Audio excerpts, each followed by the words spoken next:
পালিয়ে যাওয়ার আগে সেনাবাহিনীকে গুলি করার নির্দেশ দিয়েছিলেন প্রধানমন্ত্রী ফ্যাসিস্ট শেখ হাসিনা। প্রধানমন্ত্রীর কথায় রাজি না হলে প্রচণ্ড ক্ষোভের মুখে উত্তর দেন যে কেন আপনি গুলি করবেন না, এতদিন ক্ষমতায় আমি আছি, আপনাদেরকে এইভাবে জিআর দিয়ে রেখেছি, বিভিন্ন সুযোগ সুবিধা দিয়েছি। সেনাবাহিনী কোনো কথাই তখন মানতে রাজি হয় নাই, এমনভাবে একটা সংবাদ প্রকাশ হয়েছে। এরপরে গণভবন থেকে চলে যেতে বলেন তিন বাহিনীর প্রধান, কিন্তু শেখ হাসিনা তাতেও রাজি হয় না, গণভবন থেকে কোনোভাবেই যাবে না। তিনি ভারতের যেসব পুলিশ বা অন্যান্য সংস্থার ছিলেন, নিজেই ফোন করে গুলি করার নির্দেশ দিয়েছেন। অনেকে এসপিদের নিজে ফোন করে গুলি করার নির্দেশ দিয়েছেন, এমন তথ্য প্রকাশ হয়েছে। যখন শেখ হাসিনা গণভবন ছাড়বেই না, চলে যাবে না, তখন নিরাপত্তার স্বার্থে সেনাপ্রধান তাকে বলেন যে আপনি এখন এখান থেকে যেতে হবে, কোনো উপায় নেই। সারা বাংলাদেশে জনগণের ঢল, পুরো ঢাকা দখল করেছে জনগণ। তখন তারপরেও মানে যাবে না প্রধানমন্ত্রী, এরপরেও সরবে না, এমন একটা নিউজ ইন্ডিয়া টুডে থেকেও প্রকাশ হয়েছে, যাবে না।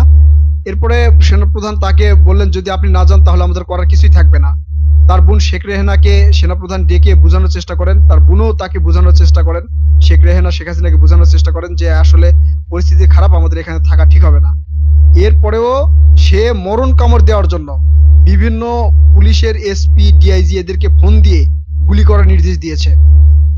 কোনোভাবেই সে ক্ষমতা ছাড়তে চায় না, বাংলাদেশ থেকে যেতে চায় না, নির্দেশ দিয়েছে নিজে ফোন করে। তাই বিভিন্ন থানার এমনকি ওসির নাম্বারে ফোন করেছে যে করে হোক ছত্রভঙ্গ করতে হবে, এদেরকে গুলি করে দরকার হলে শেষ করে দিন, এমন নির্দেশ দিয়েছে এই ফ্যাসিস্ট শেখ হাসিনা।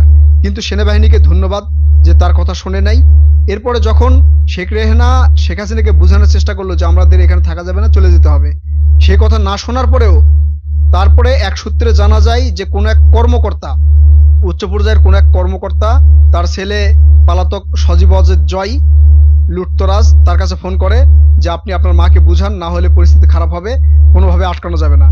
সেই জয় যখন হাসিনাকে ফোন করে, তারপরে হাসিনা ওখান থেকে কুমিল্লা ক্যান্টনমেন্টে যায়। কুমিল্লা ক্যান্টনমেন্টে যাওয়ার পরে ওখানে রাতে থাকে, রাতে থাকার পরে পরের দিন 12টার দিকে আবার গণভবনে আসেন। গণভবনে আসার পরে আবার তিন বাহিনীকে ডাকেন, কিন্তু সেখানে তারা আসতে সম্মতি হয় নাই। পরে 2 দিনের সময় চাইছে যে আমাকে 2 দিন সময় দেওয়া হোক, আমি বিভিন্ন দেশের সাথে কথা বলি। তার মানে ভারতের সাথে কথা বলতো, আরো রক্ত ঝরাতো। ভারতের এমনিতে অনেক পুলিশ এখানে আসছে, তারা তো গুলি করে আমাদের ভাইদের শহীদ করেছে, আপনারা অনেক ভিডিও দেখেছেন যে পালিয়ে গেছে। মানে এইরকম একটা পরিস্থিতি আরো সৃষ্টি করতে চেয়েছিল। এমনিতে অনেক গণখবর পাওয়া গেছে, তার নির্দেশেই, শেখ হাসিনার নির্দেশেই হয়তো কিছু তার দলের লোক বা কিছু উচ্ছিষ্টভোগী পুলিশ তারা এই ঘটনা ঘটিয়েছে। এমন বিষয় আমি তো শুনে অবাক যে শেষ পর্যন্ত বিভিন্ন এসপিদের নিজে ফোন করে গুলি করার নির্দেশ দিয়েছে এই শেখ হাসিনা। এরপরে সেনাপ্রধান তাকে বলেন যে আর সময় নেই, গোয়েন্দা রিপোর্ট এসে গেছে, 45 মিনিট সময় আপনার হাতে, 45 মিনিটের মধ্যে আপনার এখান থেকে চলে যেতে হবে। সে বলল যে তাহলে শেষ পর্যন্ত আমাকে একটা ভিডিও রেকর্ড করার সময় দেন। সেনাপ্রধান বলল সেই সময়টাও নেই, এই 45-এর মধ্যে আপনি যা যা নিতে পারেন, মানে 45 মিনিটের মধ্যে যা যা নিতে পারেন নিয়ে আপনি এখান থেকে চলে যেতে হবে।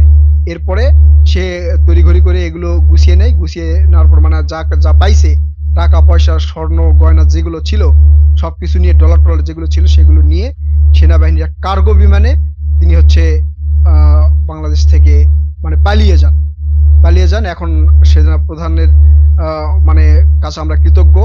এখন তিনি দিল্লিতে আছেন। ব্রিটিশ উনি লন্ডনে যেতে চেয়েছিলেন, কিন্তু লন্ডন থেকে তাকে স্বীকৃতি দেওয়া হয়নি, রাজনৈতিক আশ্রয় স্বীকৃতি দেওয়া হয় নাই। এখন পর্যন্ত আপনার ইন্ডিয়াতে আছে। দেখা যাক পরবর্তী নিউজ পাওয়া পর্যন্ত কি খবর আমরা পাই, আপনাদেরকে জানাবো। প্রিয় দর্শক, ফলো দিয়ে সাবস্ক্রাইব করে সাথে থাকবেন।